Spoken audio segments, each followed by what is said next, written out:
Hello guys, welcome back to my channel.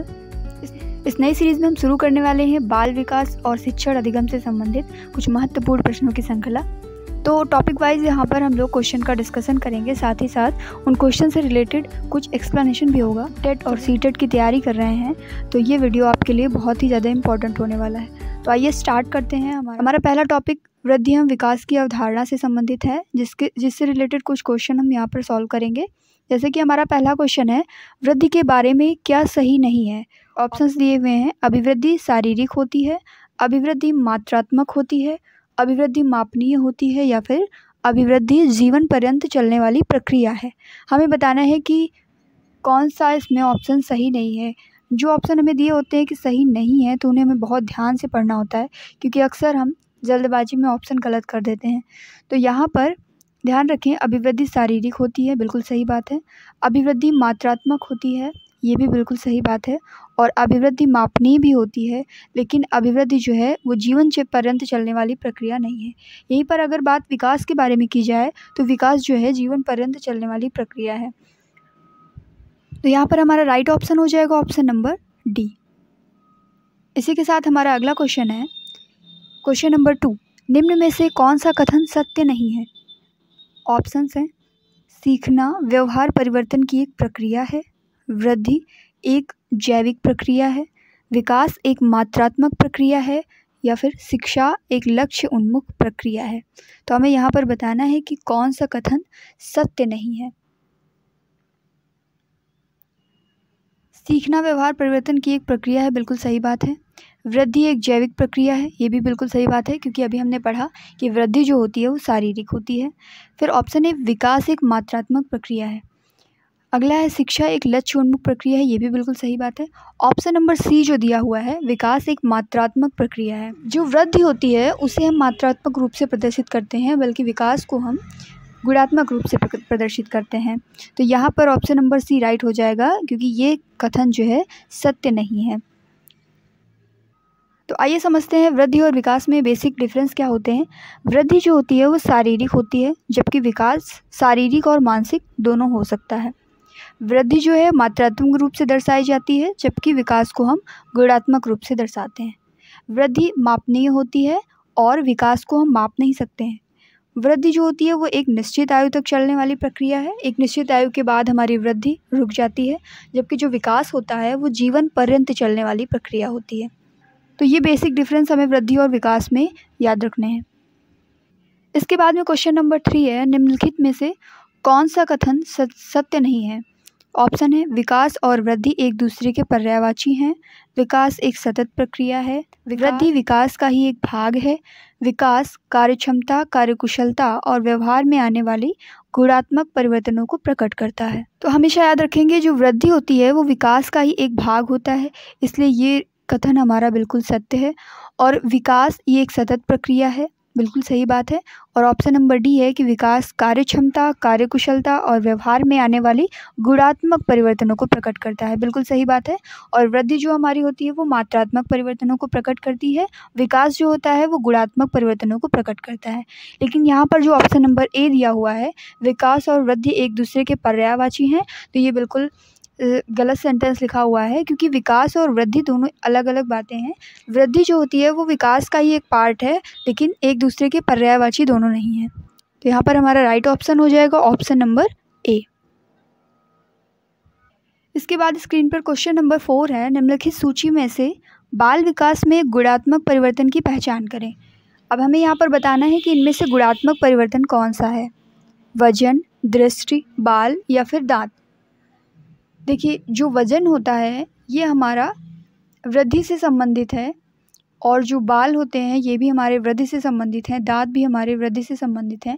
लेकिन जो दृष्टि होती है, दृष्टि ये हमारा एक गुणात्मक परिवर्तन है, इसे हम मात्रात्मक रूप से व्यक्त नहीं कर सकते हैं। बालकों के विकास में जो परिवर्तन होते हैं वो 2 तरीके से होते हैं। एक तो होता है मात्रात्मक परिवर्तन और एक होता है गुणात्मक परिवर्तन। जो मात्रात्मक परिवर्तन होते हैं वो जैसे हो गया वजन, बाल हो गए, दांत हो गए, लंबाई में वृद्धि हो गई, तो ये सब मात्रात्मक परिवर्तन के अंतर्गत आएंगे। और अगर हम बात करते हैं गुणात्मक परिवर्तन, तो जैसे कि दृष्टि हो गया, और सूझ हो गई, मानसिक योग्यता, क्षमता, ये सब किसमें आएंगे? गुणात्मक परिवर्तन के अंतर्गत आएंगे। तो यहाँ पर हमारा राइट ऑप्शन नंबर बी हो जाएगा। इसके बाद में क्वेश्चन नंबर 5 है, निम्नलिखित में से कौन सा बच्चों के संवेगात्मक विकास के लिए सर्वाधिक उपयुक्त है? अब ऐसे क्वेश्चंस में ऑप्शन के अकॉर्डिंग हम देखेंगे कि कौन सा ऑप्शन सबसे ज़्यादा सुटेबल है। ऑप्शन ए है कक्षा कक्ष का प्रजातांत्रिक परिवेश, बी है अध्यापकों की कोई भी सहभागिता नहीं क्योंकि यह माता पिता का कार्य है, कक्षा कक्ष का नियंत्रित परिवेश, कक्षा कक्ष का अधिकारवादी परिवेश। हमेशा ध्यान रखेंगे नेगेटिव सेंटेंसेस को हमें फॉलो नहीं करना है। जब सर्वाधिक उपयुक्त की बात की जाती है तो सबसे ज़्यादा सुटेबल इसमें देखना है। देखिएगा अध्यापकों की कोई भी सहभागिता नहीं, बिल्कुल गलत बात है। उसके बाद कक्षा कक्ष का नियंत्रित परिवेश, कभी भी कक्षा को नियंत्रण में रखने की बात पॉजिटिव नहीं हो सकती है। और कक्षा कक्ष का अधिकारवादी परिवेश भी यहाँ पर नेगेटिव सेंस में जा रहा है, इसलिए कक्षा कक्ष का प्रजातांत्रिक परिवेश सर्वाधिक उपयुक्त होगा बच्चों के संवेगात्मक विकास के लिए। इससे फ़ायदा क्या होगा कि अगर कक्षा कक्ष में प्रजातांत्रिक परिवेश होगा तो विद्यार्थी जो है वो स्वतंत्रतापूर्वक अपने विचारों, अपनी भावनाओं को व्यक्त कर पाएंगे और सबसे बड़ी बात कि वो टीचर से निसंकोच क्वेश्चन कर सकेंगे, जिससे उनका संवेगात्मक विकास अच्छे से हो पाएगा।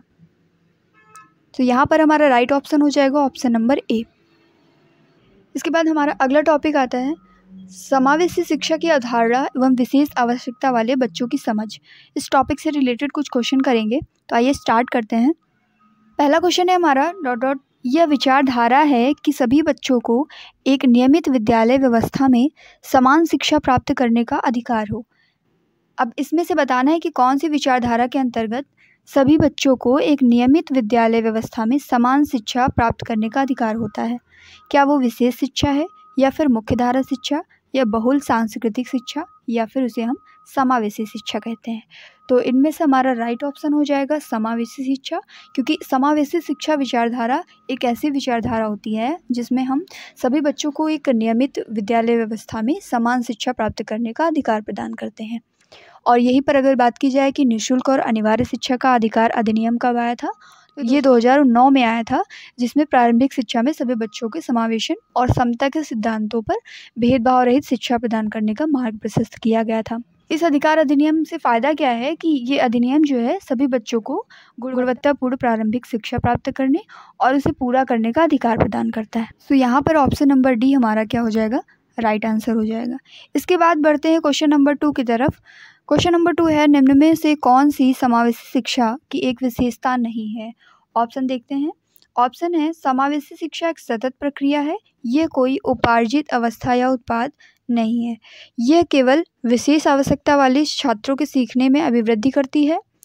और सी ऑप्शन है यह दिव्यांग बालकों की देखभाल से उनके शिक्षा और व्यक्तिगत विकास की ओर सेवा में बदलाव है। ऑप्शन नंबर डी है ये सभी विद्यार्थियों की क्षमताओं को अधिकतम स्तर तक बढ़ाना चाहती है। हमें क्या बताना है? हमें बताना है कि कौन सी एक विशेषता नहीं है। ऑप्शन नंबर डी देखते ही लग रहा है कि ये एक विशेषता है, समावेशी शिक्षा की विशेषता है, क्योंकि समावेशी शिक्षा विद्यार्थियों की क्षमताओं को अधिकतम स्तर तक बढ़ाना चाहेगी।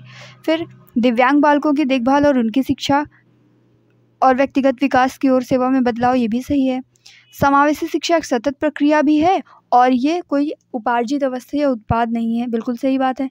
ऑप्शन नंबर बी जो यहाँ पर दिया हुआ है कि ये केवल विशेष आवश्यकता वाले छात्रों को सीखने में अभिवृद्धि करती है, तो ये बिल्कुल गलत सेंटेंस है, यानी कि यही हमारा राइट ऑप्शन हो जाएगा, बिकॉज क्वेश्चन में कह रहा है कि समावेशी शिक्षा की एक विशेषता नहीं है। तो ऑप्शन नंबर बी जो है ये एक समावेशी शिक्षा की एक विशेषता नहीं है, क्योंकि समावेशी शिक्षा का जो अर्थ होता है वो यही होता है कि जो विभिन्न क्षमताओं वाले बच्चे हैं उनको नियमित कक्षाओं में अन्य बिना किसी क्षमताओं वाले बच्चों के साथ शामिल करके जो है पढ़ाया जाए।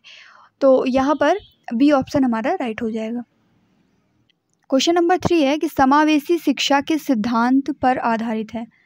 समावेशी शिक्षा किसके सिद्धांत पर आधारित है? सामाजिक संतुलन के सिद्धांत, समता एवं समान अवसर के सिद्धांत पर, सामाजिक अस्तित्व एवं वैश्वीकरण के सिद्धांत पर, या फिर विश्व बंधुता के सिद्धांत पर? यहाँ पे हमारा राइट ऑप्शन हो जाएगा ऑप्शन नंबर बी, समता एवं समान अवसर के सिद्धांत पर, क्योंकि समावेशी शिक्षा जो होती है वो समता एवं समान अवसर के सिद्धांत पर आधारित होती है। इसका मतलब क्या हुआ कि जो समावेशी शिक्षा है उसके अंतर्गत उन बालकों को शामिल किया जाएगा जो सामान्य बालकों से अलग होते हैं। उनको भी एक साथ एक समान कक्षा में जो है शिक्षा दी जाएगी। जैसे दृष्टिबाधित बालक हो गए, मूक बधिर बालक हो गए, अपवंचित बालक हो गए, ऐसे बालकों की शिक्षा हम एक साथ कराएंगे। और प्रतिभाशाली बालक हो गए, मानसिक मंद बालक हो गए, या अन्य प्रकार के जितने भी विशिष्ट प्रकार के बालक आते हैं उन सब की शिक्षा एक साथ हो। तो समावेशी शिक्षा में इन सभी प्रकार के विशिष्ट बालकों को सामान्य बालकों के साथ नियमित विद्यालय में शिक्षा प्राप्त करने का समान अवसर दिया जाता है, ताकि किसी भी प्रकार की सामाजिक परिस्थिति में वे अपना समायोजन कर सकें। तो इसका राइट ऑप्शन हो जाएगा ऑप्शन नंबर बी। फिर आगे बढ़ते हैं हम। क्वेश्चन नंबर 4 है हमारा, भारतीय संविधान के अनुच्छेद 41 व 46 किसके कल्याण से संबंधित हैं? ऑप्शन है आर्थिक रूप से पिछड़े व्यक्तियों से, विकलांग व्यक्तियों से, धार्मिक रूप से पिछड़े व्यक्तियों से, या फिर क्षेत्रीय रूप से पिछड़े व्यक्तियों से। तो यहाँ पर जो आर्टिकल 41 है वो कहता है कि राज्य आर्थिक और शैक्षिक रूप से पिछड़े व्यक्तियों का विशेष ध्यान रखेगा। और 46 ये कहता है कि जो SC और ST और दुर्बल वर्ग के व्यक्ति हैं उनके हितों का राज्य ध्यान रखेगा। तो यहाँ पर ऑप्शन नंबर ए हमारा राइट आंसर हो जाएगा।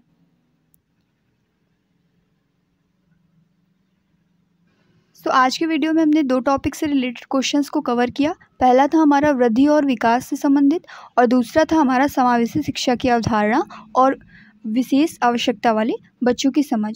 तो होपफुली ये क्वेश्चंस आपके लिए यूजफुल होंगे। So hopefully you like the video and subscribe my channel. Thank you so much guys, thanks for watching.